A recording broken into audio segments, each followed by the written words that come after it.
siendo mejores personas que cuando nos encerraron. Bueno, creo que nuestra primera ponente no necesita de mucha presentación. Mónica Mendoza creo que por su calidad humana, por su calidad profesional ya se hace conocer. Es una persona apasionada, no solo del mundo de las ventas, sino también de la resiliencia, porque bueno, yo he tenido la suerte de conocerla personalmente y bueno, como decía Pedro también de Alexandra, creo que tiene un máster y un doctorado en resiliencia por lo que llaman la Universidad de la Vida. Mónica nos hablará de la resiliencia, pero sobre todo de la motivación en estos tiempos de incertidumbre. Mónica, cuando quieras, creo que vas a aportarles alegría, que es una cosa que nos hace falta en estos momentos. Cuando quieras, Mónica. Muchas gracias, Chía. Me has emocionado con tu presentación, por cierto. Te veo muy guapa, te veo muy guapa. Muchas gracias, Chía, a ti. Muchas gracias a Natalia por todo el trabajo de back office tan excelente que ha hecho. Pedro, sabes que te admiro. Muchas gracias por contar conmigo para tu fabuloso congreso. No hay congreso, Pedro, que vosotros organicéis que no sume más de 2.000 personas, sea presencial o online. O sea, yo os felicito. No es nada fácil que vengan 2.000, 3.000 personas como vienen a vuestros congresos y en este momento, pues de manera online, porque no hay otra manera. Yo, si me vais a permitir, voy a compartir un PowerPoint porque todo lo que vean nuestros ojos se digiere y se procesa mejor que lo que oigan nuestros oídos, ¿no? A ver si puedo hacerlo, Chía, porque el confinamiento me ha pillado con 46 años sin ser muy tecnológica ni millennial ni estar tan preparada para las nuevas tecnologías como yo pensaba que estaba, pensaba que estaba más. Vamos a ver, compartir pantalla y lo tengo abierto y ahora agrando. ¿Lo he hecho bien? Sí, se ve perfecto. Muchas gracias, Chía. Muy bien, tengo media hora con 15 minutitos de ruegos y preguntas. ¿He entendido bien? ¿Sí? Sí. Para gestionar el tiempo, perfecto. Voy a hablar de resiliencia y motivación en dos aspectos fundamentales para mí muy importantes. A nivel de personas, resiliencia a nivel personas y a nivel de organizaciones y de empresas. Una organización tiene resiliencia cuando posee la capacidad de resistir a la incertidumbre, a las crisis, a los cambios y situaciones conflictivas y, evidentemente, aprender de estas experiencias. Pero no solo como mecanismo de supervivencia, sino como para hacerse más fuerte y aprender de la adversidad. Entonces, una persona o una empresa resiliente no solo pasa bien las crisis, sino que sale fortalecida. ¿De dónde proviene el término de resiliencia? Es que es muy interesante. Y tú, Chía, que eres ingeniera, a lo mejor ya lo habéis estudiado en la clase, ¿no? Donde es la unidad que mide, proviene de la ingeniería y mide la capacidad que tienen los materiales de recuperar su antigua forma después de haber sido deformados por una presión externa. Y deriva del latín resilire, rebotar. A mí me parece excelente que este término, cómo se ha extrapolado al mundo de la empresa o al mundo personal, ¿no? Desde la ingeniería me ha parecido muy bonito. En los años 70 este concepto se trasladó al campo de la psicología, porque hubieron investigaciones sobre víctimas o catástrofes de guerras, posguerras, tragedias personales, etc.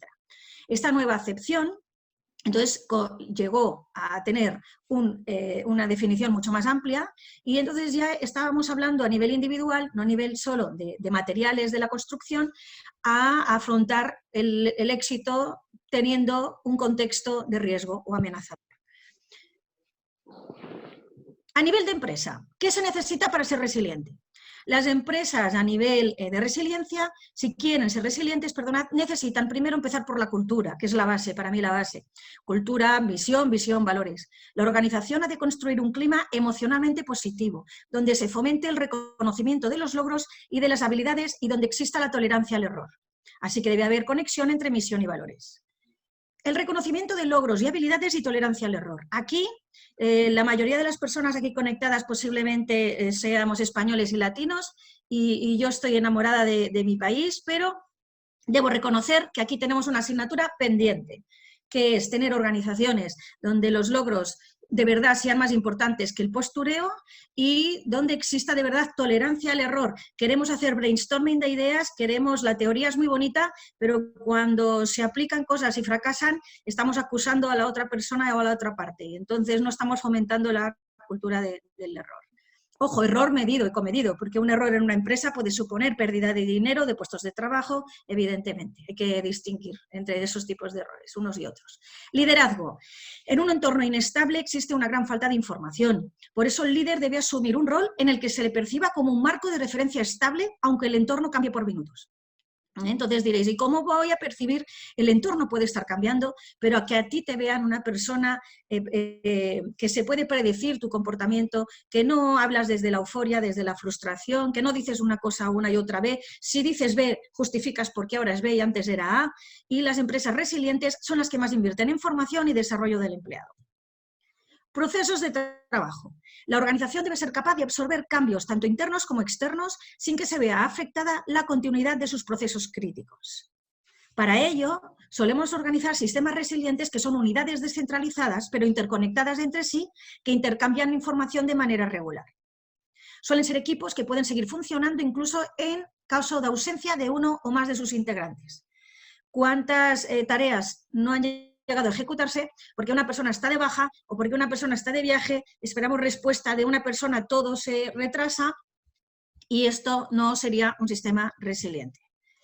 Pero, ¿qué sería la resiliencia en tiempos de COVID-19? Aquí, en estos contextos, ¿cómo podemos adaptarnos, ¿no? Evaluación de riesgos. En primer caso, primero evaluar los riesgos y realizar estas evaluaciones en todos los departamentos.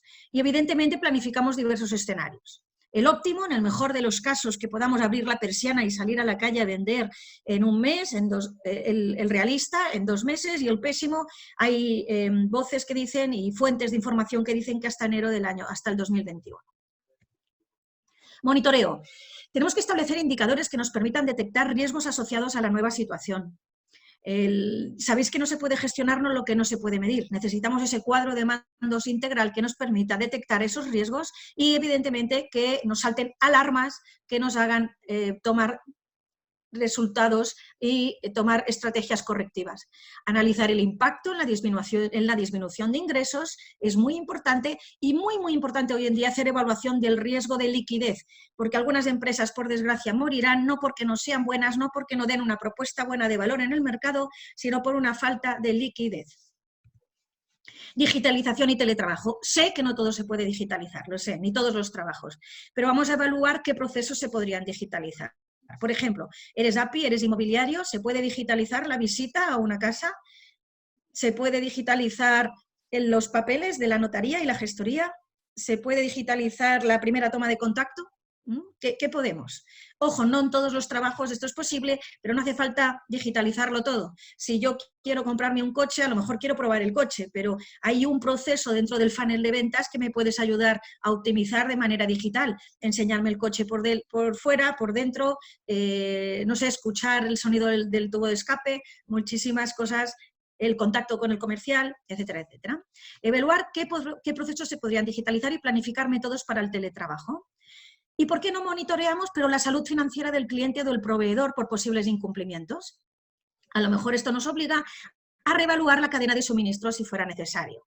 Tengo un cliente que hace prototipos y no ha podido pedir el material en China estos meses y, bueno, en 2 días se buscó la vida, encontró nuevos proveedores en Turquía que le ofrecen el producto igual de precio y con más valor añadido. ¿Esto seguirá igual después? No, una vez ya ha probado el producto de Turquía, posiblemente no quiera volver al chino. No digo que el chino sea malo, digo el caso de mi cliente particular, ¿eh? Y la propuesta de valor en el mercado. Tienes que cambiar tu propuesta de valor. ¿Cómo puedes llegar a tus clientes ahora? ¿Los posibles cambios en la demanda te pueden hacer cambiar la estrategia de precios? ¿O tienes que cambiar la segmentación? O el producto, o a lo mejor cambia tu modelo de negocio. Tengo un cliente que vende máquinas al sector Horeca, bares, restaurantes y hoteles, para que exprima las naranjas y los clientes tengan zumo de naranja. Como el sector Horeca está cerrado, pues está segmentando, está vendiendo menos cantidad de naranjas a cliente final. Y evidentemente ha tenido que aumentar el portfolio de productos que tiene para hacer venta cruzada, porque solo con las naranjas no era sostenible el negocio. Siempre, siempre comunicación al cliente interno y al externo. ¿Qué estamos haciendo? ¿En qué podemos mejorar? ¿Qué necesitas? Siempre comunicación. Cliente interno, a veces nos olvidamos de ellos, son los empleados y son los más importantes. Para ejecutar estas acciones, os he dicho una serie de acciones y medidas a tomar en situaciones de resiliencia empresarial, situaciones duras, de crisis, ¿vale? ¿Pero qué necesitamos? Todas las acciones que yo os he dicho necesitan de claridad mental, de la parte analítica racional del cerebro y no dejarnos llevar por la ansiedad y el miedo. Esta es una imagen de nuestro cerebro si lo dividimos en un corte frontal. Si hacemos un corte frontal, tenemos una parte izquierda, una parte derecha, están unidos entre sí a través del núcleo calloso, no están separados, están unidos entre sí. Para todas las acciones que acabo de comentar necesitamos trabajar el hemisferio izquierdo, que es el analítico, el racional, el que busca razones, el que busca teorías, el que implementa, el que lee indicadores, el que interpreta CRMs, el que interpreta el ERP, y para el derecho, cuando tenemos una carga emocional muy intensa, fruto del miedo o la ansiedad, cuando el hemisferio derecho se activa muchísimo por ese miedo, por esa ansiedad, no deja trabajar bien al izquierdo. Probad si en el pasado habéis tenido un susto en la carretera, veréis que hasta os cuesta reaccionar. ¿Ahora qué hago?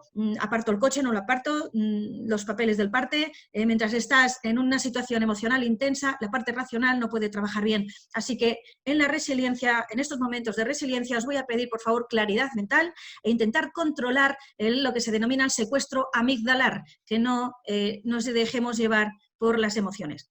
Es muy fácil la teoría, me diréis, sí es muy fácil, pero soy mujer, estoy sola, soy autónoma y con 3 niños. ¿Cómo lo hago?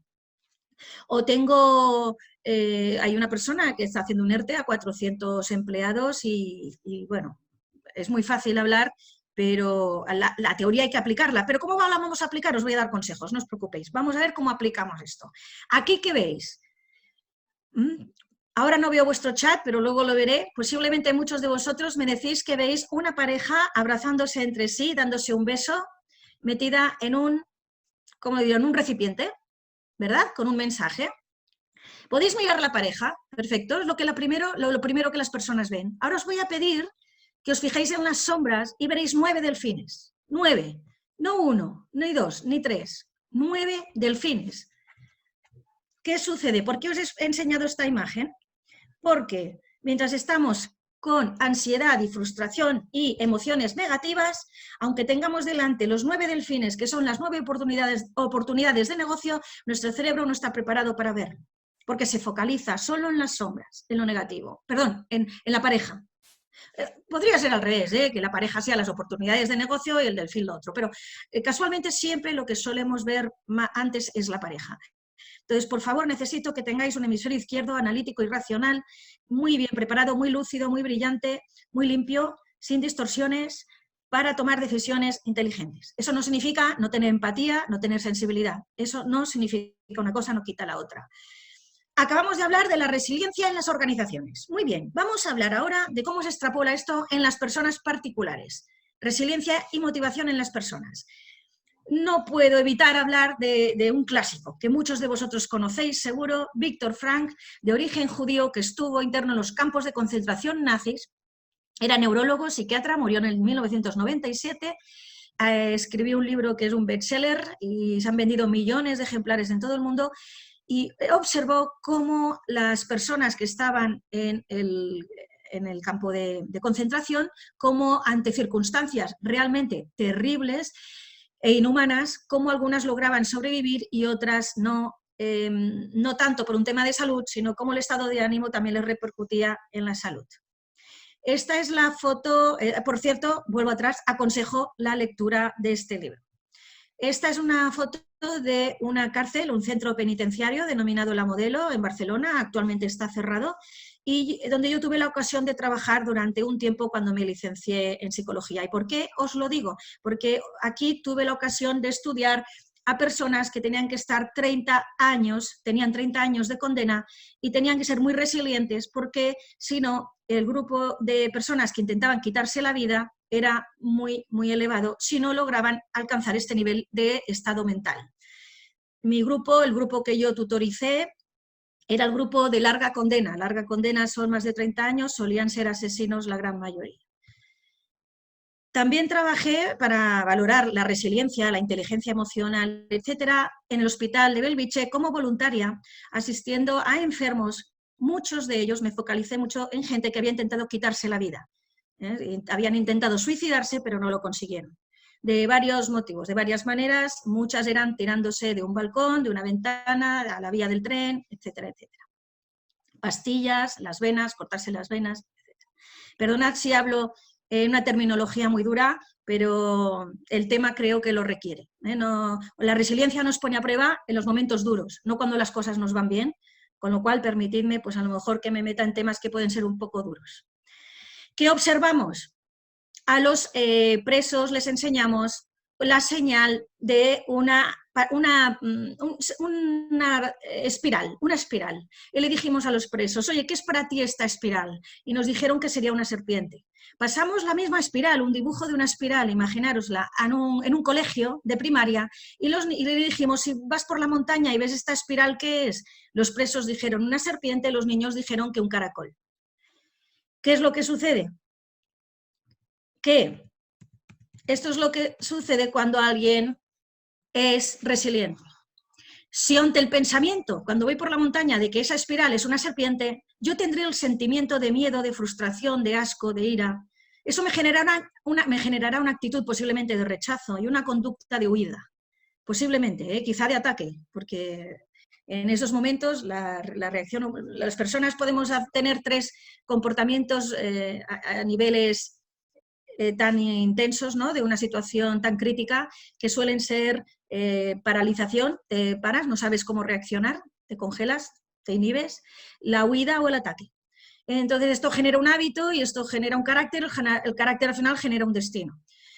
Es así como funcionan los principios básicos del comportamiento humano. En las personas resilientes se ha detectado que son capaces de transformar ese pensamiento de esa situación que están viviendo hostil en algo más positivo, sin perder la realidad del asunto. Me explico, son personas tremendamente realistas. Los resilientes no son optimistas ideales en absoluto, pero son capaces de hacer una lectura positiva de la situación por la que están pasando, y eso genera un sentimiento. No será la misma reacción la que yo tendré si una espiral yo la interpreto conforme es una serpiente que conforme es un caracol. Vamos a volver a hacer el mismo paradigma, pero si hubiéramos percibido un caracol, el pensamiento que yo tendría es que tranquilidad, qué bonito, el sentimiento es quiero tocarlo, quiero interaccionar con él, las actitudes son de acercamiento y la conducta sería muy, muy diferente a si yo hubiera percibido que es una serpiente. Así que los resilientes son capaces de controlar la parte inicial, que es el pensamiento, que es lo que genera el resto. Con lo cual no viven la situación de manera tan dura como lo vivirían personas menos resilientes. Y ahora hablamos de la motivación. Esta es la definición que más me gusta de motivación.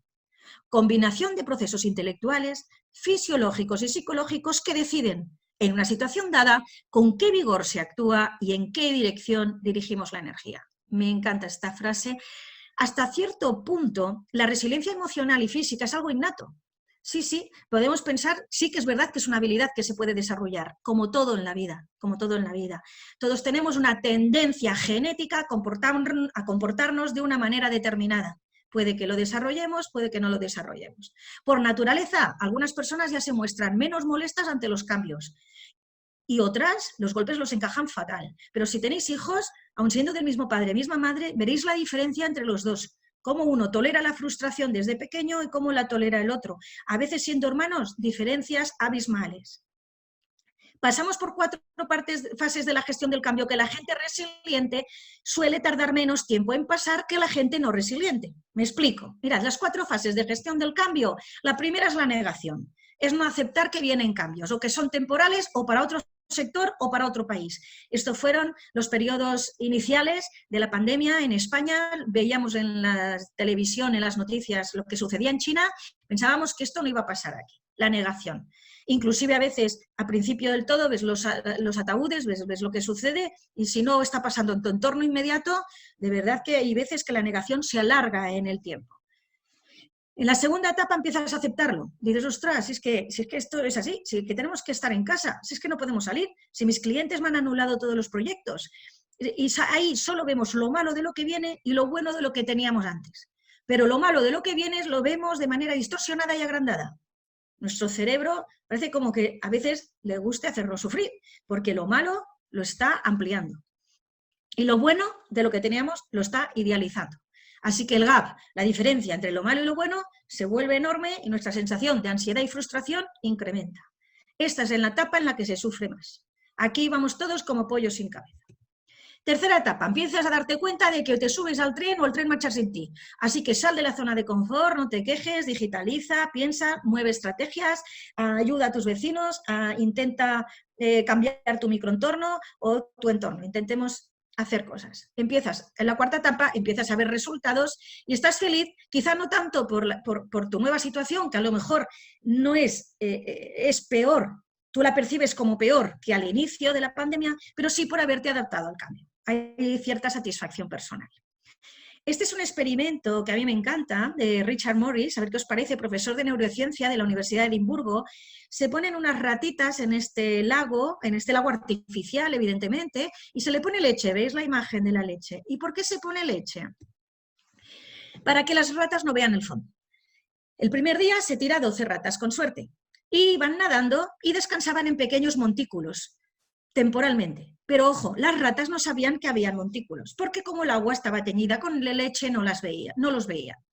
Al día siguiente se tiraron 12 ratas sin suerte. Estas no tenían montículos, así que nadaban sin descanso para no ahogarse. Salieron ayudadas y agotadas.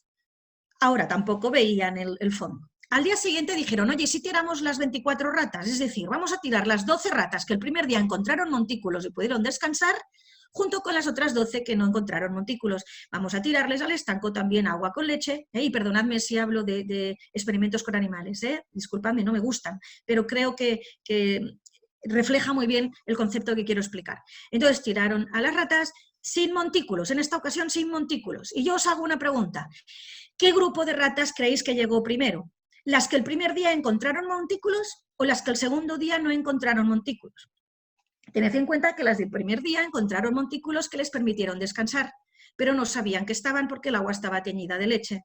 El segundo día las otras ratas no tenían montículos. Mucha gente cree que cuando tiraron a las 24, las que llegaron antes fueron las que el segundo día no tuvieron montículos, porque ya sabían que no tenían, porque no los esperaban, porque generaron ciertas habilidades para reaccionar mejor a la situación, pero todo lo contrario. Los resultados dieron año tras año que el grupo de ratas que siempre llegó primero y mejor fueron las ratas que el primer día encontraron montículos. ¿Y sabéis por qué? Porque nadaron con la esperanza de encontrarlos.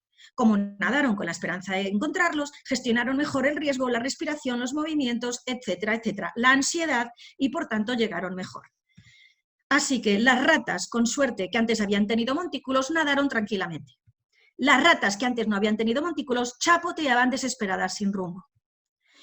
El grupo de ratas con suerte había nadado más del doble del tiempo que las otras. Habían llegado más lejos y tranquilas porque se acordaban de los invisibles montículos y les motivaba la esperanza de encontrarlos. Confiar en la posibilidad de éxito personal, profesional, etcétera, es lo que permite poner en marcha todos los recursos para lograrlo.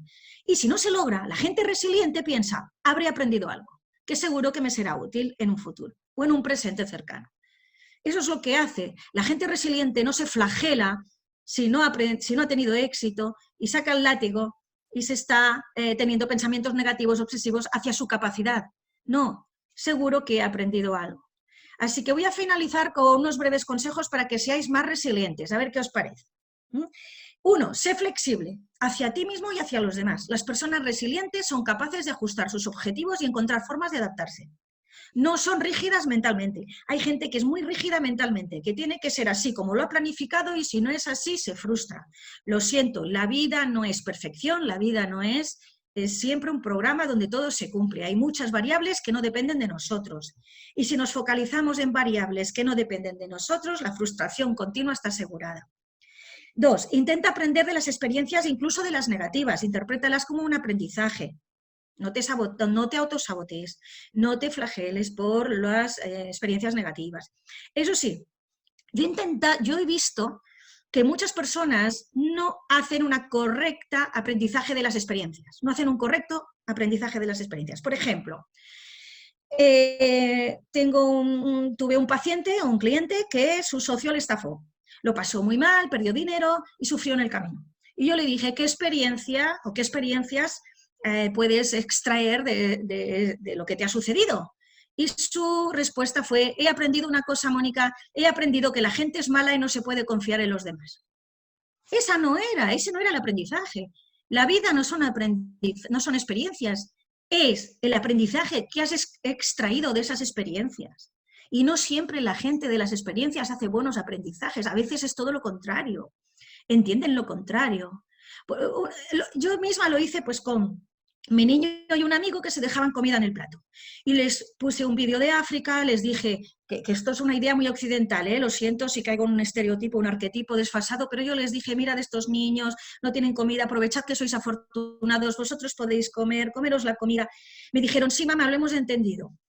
A la media hora estoy por ellos, pero al rato veo que se han dejado la comida igual, pero la habían depositado en una especie de cuenco, de ensaladera grande, y me dice, mamá, mira, te hemos dejado la comida para que se la dejes a los niños de África.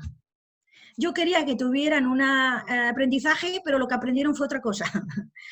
Acción, busca soluciones y no te quejes. Locus de control interno. Las personas resilientes no buscan culpables fuera.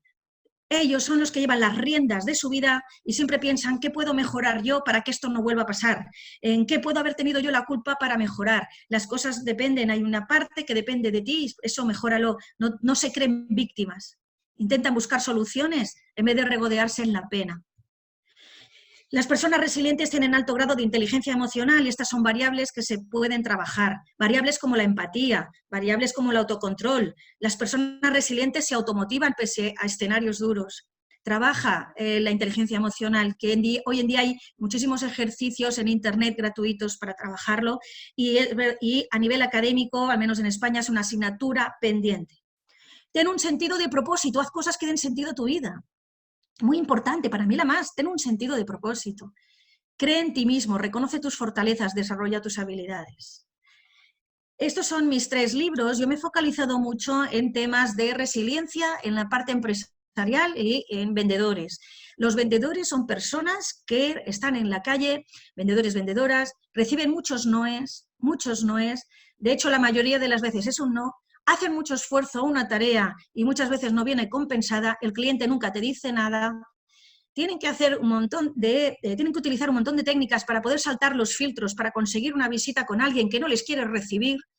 Y pues estos libros son aprovechables para cualquier persona, aunque no sea vendedor, de cómo ser más resiliente. Me pongo a vuestra disposición con sesiones de asesoramiento de desarrollo personal y profesional online.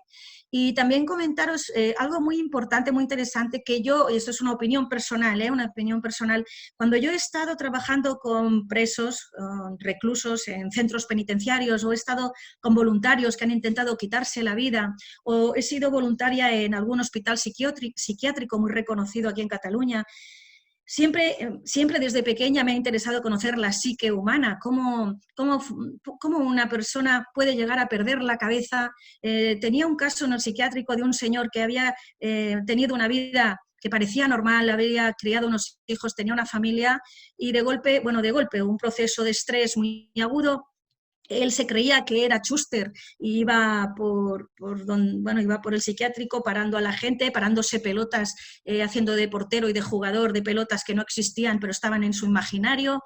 Y siempre me ha interesado ver por qué yo en el hospital de Belviche vi a gente que había intentado quitarse la vida por un desamor, muchos casos de desamor. Parece que a quien no le han dejado, son muy dolorosos, pero había gente que había intentado quitarse la vida por casos de desamor y había otras personas que habían sufrido, para mí, lo peor que se puede sufrir en la vida, que es la muerte de un hijo, y seguían luchando con alegría e incluso destinaban parte de su tiempo a ayudar a los demás en ONGs, fundaciones, con una lucidez mental, con una sanidad mental. Digo sanidad mental porque he observado que gente que ha sufrido mucho en la vida o se vuelve resiliente y es capaz de ser más fuerte y tiene una lucidez mental y una sanidad psicológica, está saludable psicológicamente hablando, que es admirable, o son personas que quedan tocadas de por vida. Tocadas me refiero a que no acaban de levantar la cabeza, a que acaban teniendo rarezas que hacen que sea muy difícil su adaptación en un mundo normal. Generan disputas, generan conflictos, o se encierran en sí mismos o tienen conductas totalmente poco adaptativas a la sociedad. Esto es lo que he observado, que la gente que ha sufrido mucho o queda tocada o queda más saneada. ¿En función de qué variables? Las que os acabo de explicar, pero sí es verdad que hay una tendencia genética a cómo nosotros afrontamos los problemas en la vida. Estos son mis datos de contacto, estoy en las redes y mi visión, he participado con mi punto de vista, pero sí que os quiero decir que ojalá y esta situación nos ayude a todos a ser más humanos, a valorar más los besos, los abrazos y a relativizar las cosas en la vida, a relativizar. Lo más importante es la salud y muchas veces lo decimos, pero hasta que no nos ha faltado parece que no nos hayamos puesto las pilas. Muchos ánimos a todos, espero que estéis bien de salud, vosotros y vuestra familia, y bueno, estaré ahora atendiendo vuestras consultas y dudas. Gracias de nuevo, Chía, y gracias de nuevo, Pedro, y a todo el equipo de Fundación ORP. Bueno, muchas gracias, Mónica. La gente es súper interesada, súper contenta. Como vamos un poquito justitos de tiempo, voy a hacerte una preguntita y después, si te quedas con nosotros, pues al final ya abrimos más preguntas y abrimos un debate. Ha habido bastantes preguntas sobre si la cultura influía en la resiliencia. Y te voy a poner un ejemplo para ilustrarlo un poco mejor. Yo creo que los españoles, que aunque la cara no lo parezca, pues yo me incluyo, somos muy dados a quejarnos y a criticar. Del quejarnos y el criticar, que es una cosa como ya muy innata de la cultura, ¿crees que es un lastre para generar resiliencia? Totalmente de acuerdo, Chía. Mientras nos focalizamos más en criticar la vida de los demás y en quejarnos, no estamos haciendo una introspección para buscar soluciones que dependan de mí de una manera resolutiva. Y es un coste de oportunidad, ya sabes este concepto, ¿eh? Mientras me estoy canalizando energía negativa en criticar y en mirar fuera, no la estoy reconvirtiendo en mirar dentro. Y un lastre que arrastramos, yo creo que es muy humano, pero que tenemos que trabajar con ello. La verdad, Chía, es que cuantas más ambiciones tienes, ambiciones, retos, a mí me gusta leer, quiero aprender a tocar la guitarra, cuando acabe de aprender inglés quiero hacer francés, cuanto más llenes tu vida de cosas que te gustan, de cosas que te interesan, menos tiempo tienes para mirar la vida ajena. Y ya una última preguntita para antes de dar paso a Virginio. Preguntan si la resiliencia puede ser más o menos realizable en función del género. ¿Más o menos realizable, dicen? En función del género, si los hombres suelen ser más resilientes, si lo son las mujeres. ¿Hay diferencia significativa? No hay estudios al respecto, no hay estudios al respecto entre géneros. Lo que sí que han hecho estudios es con personas que han tenido vidas muy duras, cómo las han asimilado. Y no tenía que ver tanto la dureza de su experiencia, sino cómo su cerebro había procesado esa experiencia. Sí es verdad que entre las mujeres está demostrado que el núcleo calloso, que son los axones de las neuronas que unen ambos hemisferios, el izquierdo y el derecho, que he presentado antes, en las mujeres es más denso, con lo cual se supone que hay mejor intercomunicación entre ambos hemisferios. Pero de ahí a extrapolar un mayor nivel de resiliencia sería muy arriesgado por mi parte. Muchas gracias, Mónica. Pues si te quedas con nosotros hasta el final, no dudes que habrá muchísimas más preguntas para ti. Claro que sí, Chía, muchas gracias.